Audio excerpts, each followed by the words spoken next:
Plating केल्यानंतर तुम्हाला कुठेतरी 6 महिने रेस्ट घेतल्यानंतर कुठल्याही प्रकारचं पुढील आयुष्यात हेवी वर्क न करता फक्त जीवन जगता येईल. ऑपरेशन म्हटलं की भीती वाटते आणि जे मूळ पार्ट काढल्यानंतर कुठेतरी नवीन दुसरा पार्ट जो आहे आर्टिफिशियल पार्ट जर आपल्यामध्ये इम्प्लिमेंट करत असेल तर त्याची जास्त भीती वाटते. वय वर्ष 43, छोटी छोटी मुलं, या सर्वांमध्ये जर आपल्याला ह्याचा विचार आला तर एक हे होते. आणि विशेषतः जे 2 महिने मी बेडवर काढले त्याच्यातला विशेष अनुभव होता की माणूस जसा पैशानं होते शेवटी, पण मानसिक जी आहे जे झोपल्या असते की आपल्या परिवाराचं कसं होईल, आपला हा आजार वाढला तर. कारण की एका पायाचा त्रास, एका पायानं चालता येत नसल्यामुळे दुसऱ्या पायावर लोड आला होता आणि दुसराही पाय सुरू झाला होता की जर मला बाथरूमला जायचं असेल तर मला असं पकडू जावं लागत होतं.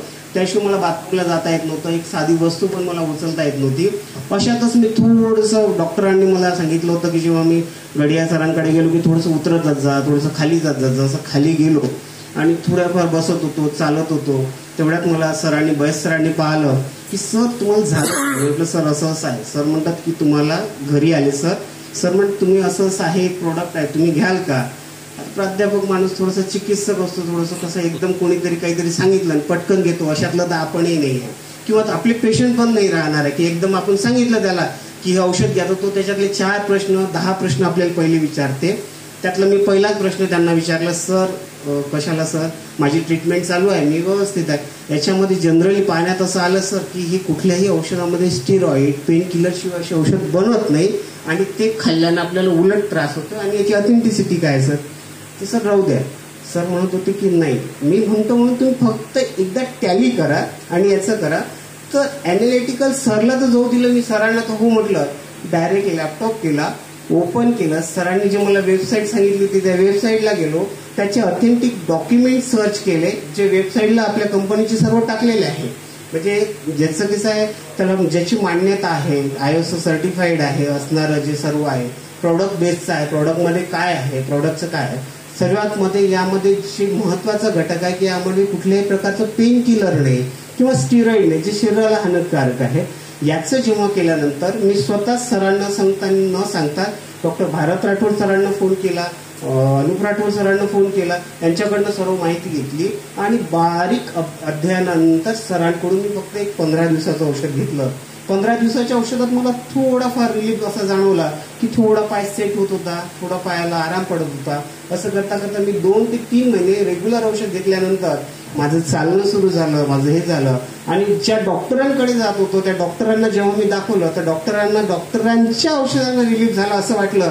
ते म्हणजे बेस्ट इम्प्रूव्हमेंट आहे, खरंच चांगलं आहे. म्हणजे मी डॉक्टरांना आजही जातो, आजही डॉक्टरांना हे प्रश्न विचारतो की सर मला हिप जॉईंटचं ऑपरेशन करायचं कधी कर, तर तुम्हाला त्रासच तर नाही म्हणते, त्रासच नाही तर ऑपरेशन कशाला करायचं.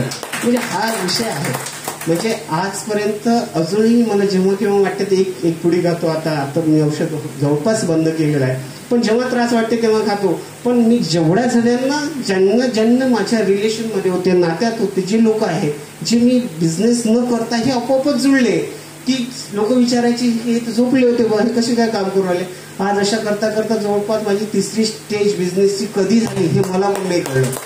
आणि आज कितीतरी लोकांना आज ते स्वतःच फोन करतात की बस सर औषध पाहिजे. म्हणजे बिझी शेड्यूलमध्ये आपलं कॉलेज हे सर्व करताना आणि जेव्हा हे सर्व सांभाळतो तेव्हा आपोआपच फोन येतात 4 लोकांचे आणि हे औषध आपल्याला मागणी करतात. आणि त्यांनाही त्या पद्धतीचा जेव्हा आराम पडतो ना, जेव्हा पेशंटला आराम पडतो तेव्हा आपल्याला आतून जे सुख भेटते ते सर्वात महत्वाचं आहे. जेव्हा तो म्हणतो की याच्यामुळे मला आराम पडलाय, आज मी स्वस्थ आहे, म्हणून मी सरांना 1 मिनिट मागितलं की एक भूमिका, एक जी माझा आपल्याला जो आराम पडलेला आहे किंवा एक पेशंट म्हणून किंवा एक जे आहे किंवा बिझनेस नाही, ते एक नोबेलिटी आहे. दुसऱ्यांना काहीतरी देता आलं पाहिजे. त्याचं दुःख थोडं जरी कमी करता आलं आपल्याला तर खूप काही मिळवलं आहे. पैसा तर भेटतोच, पैसा तर येईलच कारण की तो पार्ट आहे त्याचा.